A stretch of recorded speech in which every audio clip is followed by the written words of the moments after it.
मित्रों नमस्कार, मैं सुधाकर अभिषेक आप सभी का अपने चैनल एसडी पॉइंट में हार्दिक स्वागत करता हूं। मित्रों, आज हम शिक्षा में नवाचार इनोवेशंस इन एजुकेशन जो कि बीएड प्रथम सेमेस्टर का चतुर्थ वैकल्पिक प्रश्न पत्र है, उससे संबंधित हम कुछ प्रश्नों की श्रृंखला आप सबके समक्ष लेकर आए हैं। मित्रों, उम्मीद करते हैं ये सभी प्रश्न आप सबकी आगामी परीक्षा के लिए बहुत ही उपयोगी होंगे। शुरुआत करते हैं मित्रों।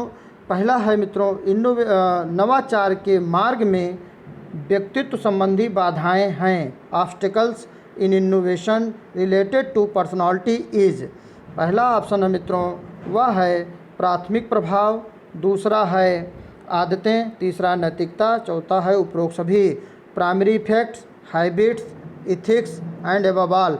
तो नवाचार के मार्ग में जो बाधाएं आती हैं मित्रों, वह प्राथमिक आदतें भी हैं, प्राथमिक प्रभाव भी है, आदतें भी हैं और नैतिकता भी हैं। हम लोग पढ़ाते समय मित्रों इसको मैंने 60 रूप दे दिया था, वह दे दिया था प्रासन विभा। 60 में समझने के लिए मित्रों, बाकी कोई थ्योरी नहीं है। प्र से है मित्रों प्राथमिक प्रभाव, इसमें आ की मात्रा है तो वह है आदतें। सा से है संतुलन, ना से नैतिकता, और वा से है क्या कहते हैं विकास की समस्याएं, भा से है भय, और इसमें आ की मात्रा है मित्रों विभा में तो वह है आशाएं, भविष्य की आशाएं। ये सभी पर्सनालिटी से रिलेटेड नवाचार से रिलेटेड मार्ग में बाधाएं हैं। तो इसमें आपका चौथा विकल्प सही हो गया मित्रों, वह है उपरोक्त सभी। दूसरा मित्रों, भारत में शिक्षा में नवाचार को प्रोत्साहित करने में किस संस्था का महत्वपूर्ण योगदान है? महत्वपूर्ण योगदान शिक्षा में नवाचार को प्रोत्साहित करने में किस संस्था का है?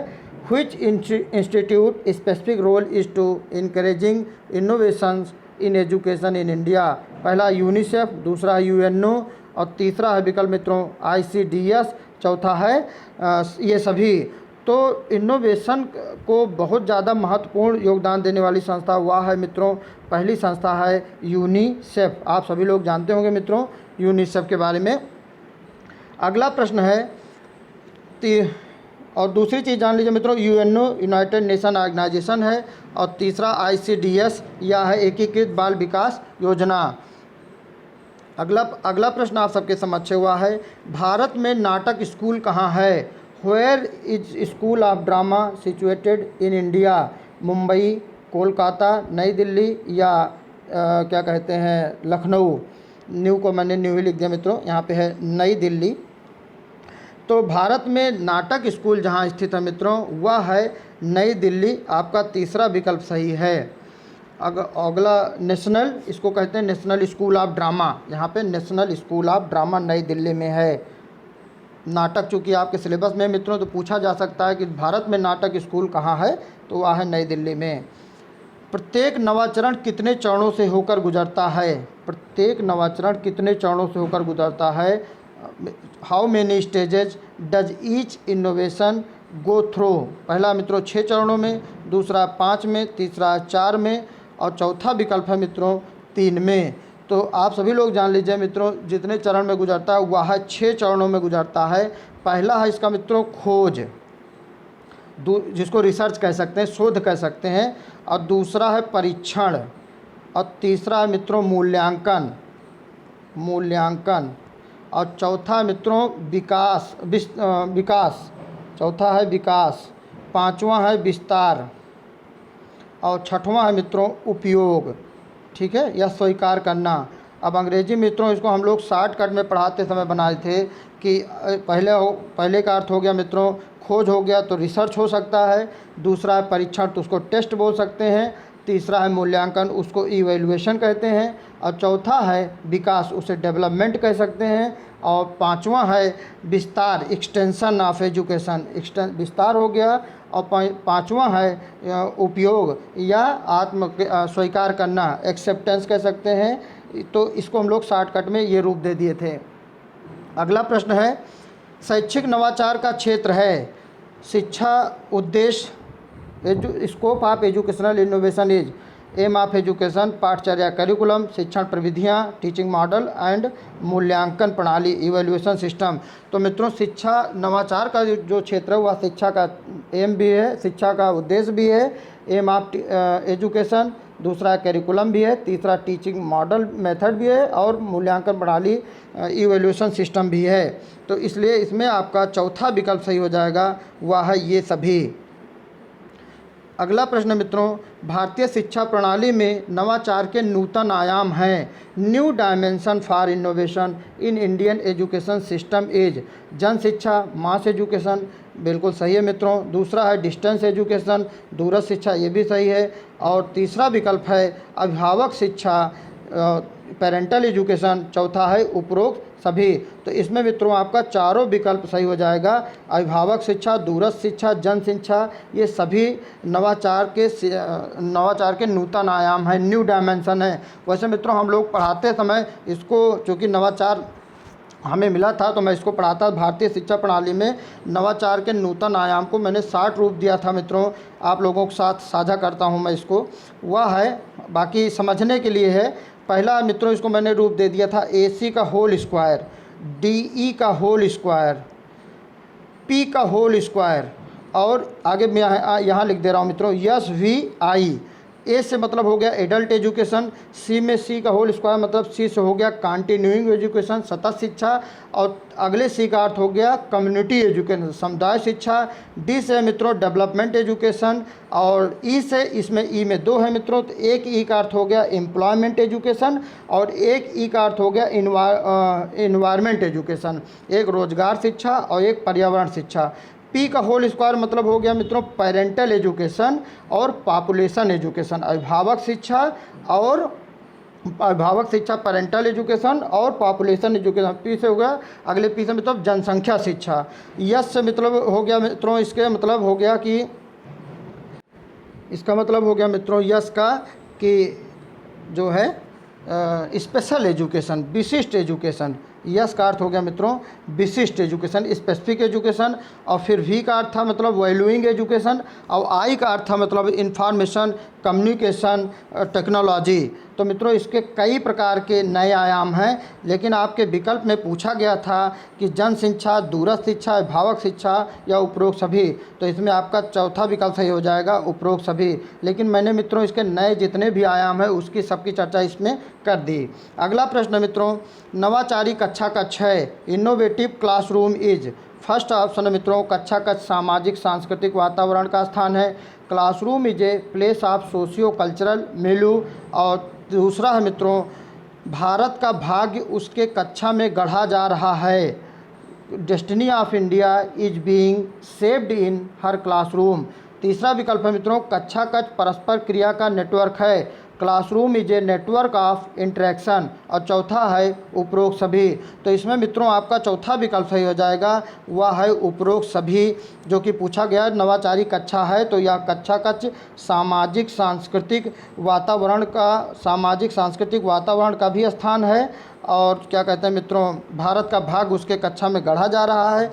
और तीसरा है classroom is a network of interaction, परस्पर क्रिया का नेटवर्क है, इसलिए आपका इसमें चौथा विकल्प सही हो जाएगा। अगला प्रश्न मित्रों, नवाचारी कक्षा कक्ष में अध्यापक को किन तत्वों को ध्यान में रखना चाहिए? What elements should a teacher keep in mind in innovative classroom? शिक्षक की तकनीकी का प्रयोग, यूजिंग एजुकेशनल टेक्नोलॉजी। दूसरा है मित्रों वह है भौतिक वातावरण, फिजिकल इन्वायरमेंट। और तीसरा विकल्प है समय तथा अनुदेशनात्मक वातावरण का संगठन, time and organisation of instructional environment. और चौथा विकल्प है उपरोक्त सभी। तो इसमें भी मित्रों आपका चौथा विकल्प सही हो जाएगा, वह है उपरोक्त सभी। चिपको आंदोलन का नेतृत्व किसने किया था? बहुत ही महत्वपूर्ण है मित्रों, चिपको आंदोलन का नेतृत्व किसने किया था? Who laid off Chipko movement? पहला विकल्प है मित्रों सुंदरलाल बहुगुणा, दूसरा रीता बहुगुणा, तीसरा श्री चंडी प्रसाद भट्ट और चौथा है बिमला देवी। तो मित्रों चिपको आंदोलन का जो नेतृत्व किया था वह किया था सुंदरलाल बहुगुणा ने। इसमें आपका पहला विकल्प सही है। इनका जन्म मित्रों मैरोडा टेढ़ी गढ़वाल में हुआ था। इनकी पत्नी थी बिमला देवी मित्रों, इनकी पत्नी थी बिमला देवी। और चिपको आंदोलन की शुरुआत 1970 में मित्रों चंडी प्रसाद भट्ट जी के नेतृत्व में हुआ। चंडी प्रसाद भट्ट ने शुरुआत की थी, लेकिन इस आंदोलन का नेतृत्व करने वाले 1973 में सुंदरलाल बहुगुणा जी थे, इसलिए इन्हें ही नेतृत्व करने का श्रेय जाता है सुंदरलाल बहुगुणा को। और मित्रों, चूँकि उत्तर भारत और दक्षिण भारत कर्नाटक में वृक्षों को बचाने के लिए यह आंदोलन था कि वृक्ष कटे ना, पर्यावरण हमारा सुरक्षित हो, तो दक्षिण भारत में जो जाने जाते हैं इस आंदोलन के नाम से, तो वह है मित्रों वहाँ पे एपिको आंदोलन था। एपिको, यहाँ चिपको, वहाँ पे एपिको। और शुरुआत इसकी हुई थी 1983 में, 1983 में। अगला प्रश्न है मित्रों आप सबके समक्ष, विश्व पर्यावरण दिवस कब मनाया जाता है? इसको तो सभी लोग जानते होंगे मित्रों। When is world environment day celebrated? 5 June, 18 April and 11 जुलाई और 22 मार्च। तो मित्रों इसमें आपका सभी लोग जानते हैं वह है 5 जून विश्व पर्यावरण दिवस मनाया जाता है। और रही बात मित्रों 18 अप्रैल को, तो 18 अप्रैल को विश्व विरासत दिवस मनाया जाता है, वर्ल्ड हेरिटेज डे, विश्व विरासत दिवस। आप लोग जान लीजिए मित्रों, विश्व विरासत दिवस। और 11 जुलाई को सभी लोग जानते होंगे मित्रों, 11 जुलाई को भी जो मनाया जाता है वह है वर्ल्ड पॉपुलेशन डे, विश्व जनसंख्या दिवस, जो कि अभी इसी महीने में पीछे बीता है, विश्व जनसंख्या दिवस। और रही बात मित्रों 22 मार्च की, तो 22 मार्च के भाई मनाया जाता है मित्रों, वह मनाया जाता है वर्ल्ड वाटर डे, विश्व जल दिवस। ये भी जान लीजिए मित्रों, विश्व जल दिवस। चूँकि पर्यावरण आपके सिलेबस में है तो पूछा जा सकता है मित्रों विश्व जल दिवस। या योग पे भी पूछा जा सकता है, वह 21 जून था मित्रों, विश्व योग दिवस मनाया गया था। अगला प्रश्न है आप सबके समक्ष, शिक्षण कॉलेजों का सम्मेलन कब आयोजित किया गया? साथ साथ मित्रों निवेदन है, जो लोग भी चैनल पे अभी नए हैं वो चैनल को ज़रूर सब्सक्राइब कर लें मित्रों, और साथ में बेल आइकन की बटन को क्लिक कर दें, जिससे हमारे नए वीडियो की नोटिफिकेशन आपको मिलते रहें। और मित्रों खूब शेयर भी करिएगा, सब्सक्राइब ज़रूर कर दीजिएगा। 11वां प्रश्न है मित्रों, शिक्षण कॉलेज का सम्मेलन कब आयोजित किया गया? When was conducted all India conference of training college? बहुत महत्वपूर्ण प्रश्न मित्रों। वह है, पहला है मित्रों 1940 में, दूसरा है 1950 में, तीसरा 1960 में, चौथा 1980 में, 1940, 1950, 1960 और 1980। तो इसमें जो आपका सही है मित्रों वह विकल्प है 1960, तीसरा विकल्प आपका सही है। और इसकी अध्यक्षता कौन किया था मित्रों? वो थे ब्लूम ने किया था। आप सभी लोग जानते होंगे एजुकेशनल क्लासिफिकेशन इन्हीं का दिया हुआ है, ज्ञानात्मक, भावात्मक, क्रियात्मक। इसके पहले वाले वीडियो में मैंने ज्ञानात्मक, भावात्मक, क्रियात्मक के जितने पार्ट होते हैं उसकी व्याख्या की थी। ज्ञानात्मक 6 होता है, भावात्मक 5 होता है, क्रियात्मक 5 होता है। तो ब्लूम जी ने इसकी अध्यक्षता बड़ौदा में की थी। तो all India conference of training college, आप सब लोगों ने बड़ौदा केस बड़ौदा के बारे में सुना ही होगा, वो सिलेबस में है, उसी का है मित्रों, all India conference of training college. और यह जो है क्या कहते हैं मित्रों, बड़ौदा में ये कार्यक्रम हुआ था जिसकी अध्यक्षता ब्लूम ने की थी, वो भी 1960 में। अगला प्रश्न है, यदि मैं लड़की होता तो मैं अपनी शिक्षा के लिए वनस्थली आता? यदि मैं लड़की होता तो मैं अपनी शिक्षा के लिए वनस्थली आता, यह कथन किसका है? If I were a girl come to Banasthali for education, whose statement is this? तो पहला मित्रों गांधी जी, दूसरा है टैगोर, तीसरा मित्रों विवेकानंद और चौथा है विनोबा भावे। तो यह कथन मित्रों जो है क्या कहते हैं, गांधी जी का है, पहला विकल्प आपका सही है। और सभी लोग जानते हैं मित्रों वनस्थली विद्यापीठ हीरालाल शास्त्री जी और उनकी पत्नी रतन शास्त्री द्वारा स्थापित किया गया था। और उनकी बेटी जो ख़त्म हो गई थी बचपन में, उन्हीं के नाम पे या क्या कहते हैं वनस्थली विद्यापीठ डेवलप किया गया था मित्रों। पर उनकी बेटी का नाम था क्या कहते हैं शांताबाई। और कब बना था? 1935 में, 1935। अगला प्रश्न है मित्रों, SNDT विश्वविद्यालय की पहली महिला कुलपति थी? Who was the first women vice chancellor of SNDT university? बहुत महत्वपूर्ण है मित्रों, पहली महिला कुलपति SNDT के बारे में पिछले वीडियो में मैंने चर्चा किया मित्रों, श्रीमती नाथी बाई दामोदर ठाकरसी पूरा नाम है इसका विश्वविद्यालय, और खुंदू करबे ने इसको स्थापना किया था। Who was the first women vice chancellor of SNDT? Premila Thackersey, Shashikala Banjari और क्या कहते हैं मित्रों, अगला प्रश्न है, अगला है DK करबे और चौथा है DK करबे और चौथा ये सभी। तो जो पहली महिला कुलपति थे मित्रों वो थी प्रमिला ठाकरसी, पहला विकल्प इसमें आपका सही है। साथ में मित्रों इसे श्रेय जाता है पहला महिला विश्वविद्यालय, वो भी भारत और दक्षिण पूर्व एशिया का। इसकी स्थापना आपको मैं बता ही चुका हूँ मित्रों पिछले ही वीडियो में, 1916 में हुई थी। और इसके जो परिसर थे 3 परिसर थे, पहला है कि मुंबई चर्च गेट में, दूसरा जुहू में, तीसरा पुणे में।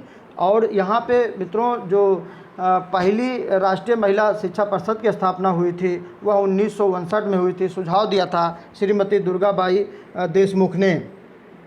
अगला प्रश्न है मित्रों आप सबके समक्ष, वह है होशंगाबाद विज्ञान शिक्षण प्रोजेक्ट 1972 किस सरकार की योजना थी? पहला उत्तर प्रदेश, दूसरा राजस्थान, तीसरा मध्य प्रदेश और चौथा है महाराष्ट्र। तो मित्रों होशंगाबाद इसे कहते हैं मित्रों Hoshangabad science teaching project, SSTP। पूछा जा सकता है किस सन में ये योजना बनी, तो 1972 में। किस सरकार ने बनाई, तो मित्रों इसमें आपका तीसरा विकल्प है, वह है मध्य प्रदेश सरकार। इसका उद्देश्य एक तरह था मित्रों वैज्ञानिक, इंजीनियर, शिक्षाविद, सामाजिक कर्ता ने, सभी लोगों ने विज्ञान शिक्षण के एक प्रतिमान को विकसित करने के लिए एक प्रतिरूप तैयार किया।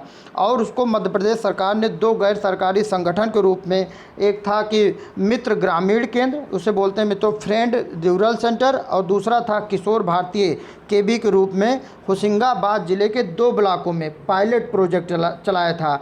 तो वहाँ पायलट प्रोजेक्ट 16 मिडिल स्कूलों में प्रसारित किया गया। यही मित्रों होशंगाबाद विज्ञान शिक्षण प्रोजेक्ट था, जो कि शिक्षा के क्षेत्र में एक बहुत बड़ी योजना है, जो कि लोगों को शिक्षा में उन्मुख करने का काम की है। अगला प्रश्न मित्रों, लोक विज्ञान अदालत कार्यक्रम के क्षेत्र हैं field of people science movement. आप सिलेबस में मित्रों स्वास्थ्य है, शिक्षा है, हेल्थ एजुकेशन, और तीसरा मित्रों पर्यावरण और इन्वायरमेंट, और चौथा उपरोक्त सभी। तो इसके जो फील्ड है मित्रों पीपल साइंस मूवमेंट के field of people science movement हैं, तो वह है मित्रों स्वास्थ्य भी है, शिक्षा भी है, पर्यावरण भी है और कला भी है। चौथा विकल्प जो कि मित्रों आपका था वह है कला। तो इसमें आपका चौथा विकल्प सही हो जाएगा, उपरोक्त सभी। तो मित्रों ये रहा हमारा जो है शिक्षा में नवाचार, इनोवेशंस इन एजुकेशन का पर आधारित हमारा चौथा वीडियो है मित्रों आप सबके समझ। उम्मीद करते हैं मित्रों ये सभी प्रश्न आपकी आगामी परीक्षा के लिए बहुत ही उपयोगी सिद्ध होंगे। मित्रों अगर आपको हमारे वीडियो ज़रूर पसंद आएगा, चूँकि ये सभी सिलेबस के अनुरूप है मित्रों और बहुत ही महत्वपूर्ण है। पिछला रिकॉर्ड भी यही रहा कि जितने प्रश्न हम लोगों ने बनाए उसमें से बहुत सारे प्रश्न कॉमन थे, चाहे साइकोलॉजी का रहा हो, चाहे टेक्नोलॉजी का रहा हो मित्रों। तो एक आशा रहती है कि क्वेश्चन हो सकता है मित्रों कॉमन रहे, ज़रूर देख लीजिएगा। साथ साथ चैनल पर मित्रों जो भी नए हैं, जो अभी तक सब्सक्राइब ना किए हो, चैनल को ज़रूर सब्सक्राइब कर लें। आगे हम कोशिश करेंगे 2 तारीख के पहले इसका एक और वीडियो प्रस्तुत करने का, वो पार्ट 5 हो जाएगा मित्रों। और बहुत बहुत धन्यवाद मित्रों, थैंक्स फॉर वॉचिंग।